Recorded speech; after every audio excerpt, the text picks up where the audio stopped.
What's up, everybody? Jed Johnson here from DieselCrew.com. Of course, you know they call me Napalm, and this is day 24 in the 31 days of Q&A.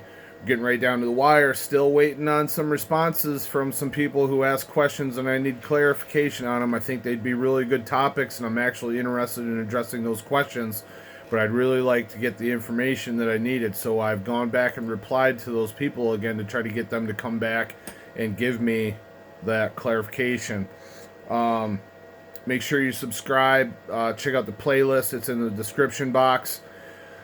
That way, if you've missed any of the questions that I've covered, you can go back and watch all the videos. Also, in the description box, there'll be related information to what is being asked and covered, so I can help you out with the subject matter. For instance, today we're talking about card tearing. This question's from Timbo Slice. I have a card tearing ebook that you can pick up for $29.97, and you will learn everything you need to know about tearing cards. Timbo says, when you were tearing lots of cards, did you find that the thumb pad of your tearing hand got bigger as it calloused over? Could this carry over to keeping grippers in place or other grip implements? All right, so this is a pretty good question. There's a few layers to it. So, when I was tearing cards the most, it was probably the period from 2003 to 2006. And I did experience thumb pad growth. However, during that time, I was also doing a lot of dynamic pinch, which in my opinion is the best way to build your thumb pad. Pinching, of course, you are using the muscles, so there is potential to build the thumb pad. But if you want to build that muscle, then you need the fastest way to do it, most effective way, and efficient way is to use movement. That's my opinion. Okay.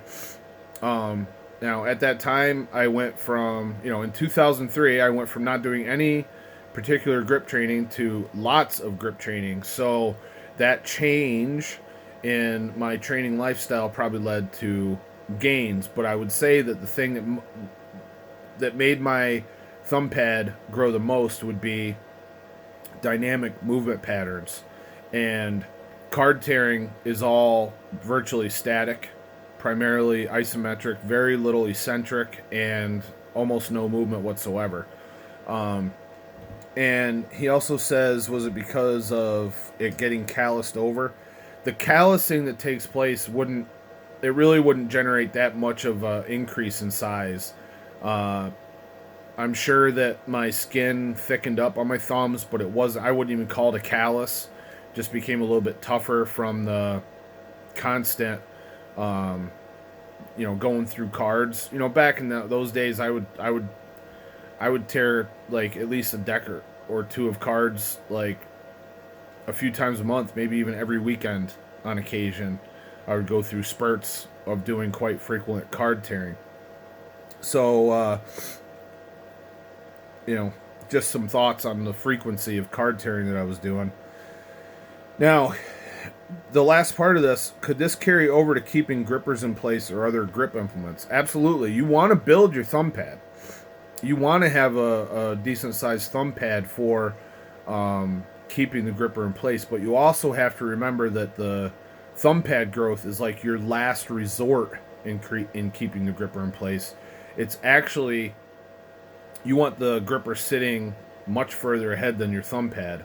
And if you're using your thumb pad to trap the gripper primarily, then you're doing it wrong, and you need to make a modification in your set in order to maximize your gripper closing. So I know that Tim is a member of thegripauthority.com, so you'll want to look at some of the old coaching points videos that I have on there in order to see what I'm talking about there. Placement's very important, and if the gripper reaches your thumb pad, it's actually slid back out of that sweet spot where you want the gripper. As far as keeping other implements in place,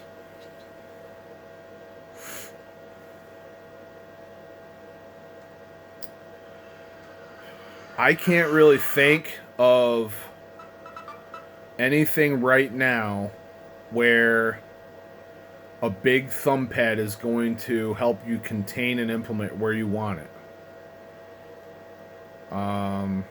Maybe ultra thin pinch, and I'm talking about, like, if you can think of like two-hand pinch on the Euro with no spacers in between the steel plates. Maybe. There may be some things, man, but I don't see a big fat thumb pad as being an advantage to holding things in place. I really don't.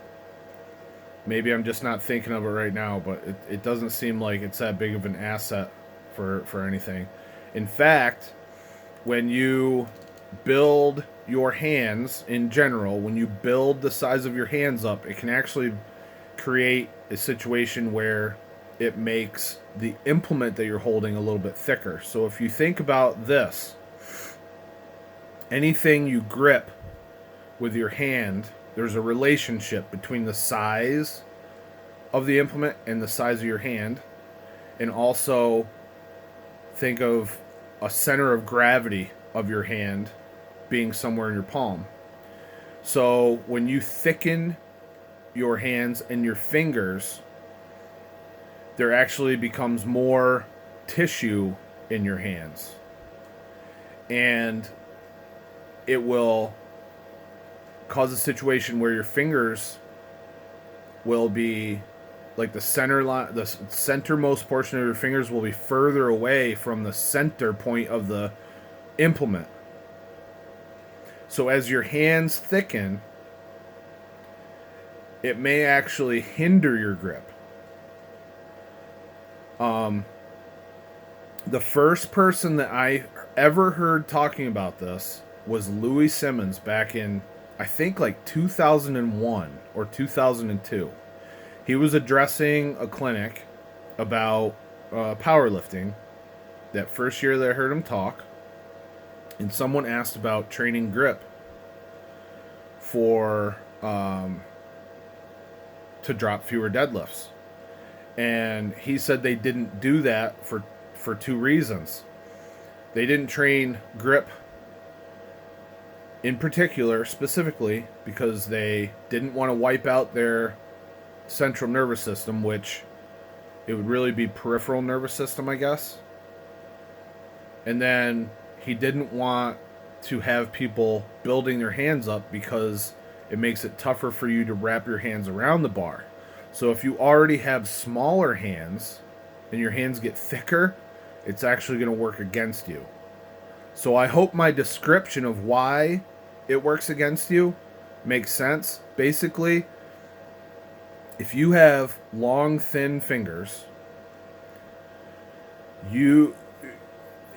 let's say you have two people that have the exact same length dimensions of their fingers and thumbs, okay? The person with thinner fingers is going to get more of a wrap around a thick bar implement than someone with the exact same size dimensions, length dimensions, but thicker fingers. So it can actually hinder your grip slightly if you build your finger size and thickness up. So you have to consider that as well. Make sure you're not just building size in the finger and thumb muscles, but you're building strength along with that. And you can build size in your hands and not build proportionate strength. So you have to be very careful with that. I hope this has been understandable. It's kind of a tough concept to describe, but it's kind of like if you wear gloves, you're not going to get as good of a wrap on something as if you wrap your hands around it just raw dog. So I hope that makes sense. If not, give it a thumbs down. Otherwise, give it a thumbs up. Be sure you subscribe. Share it with your friends. Need more questions. Got a few more days here in the month. All the best in your training, everybody. Take care.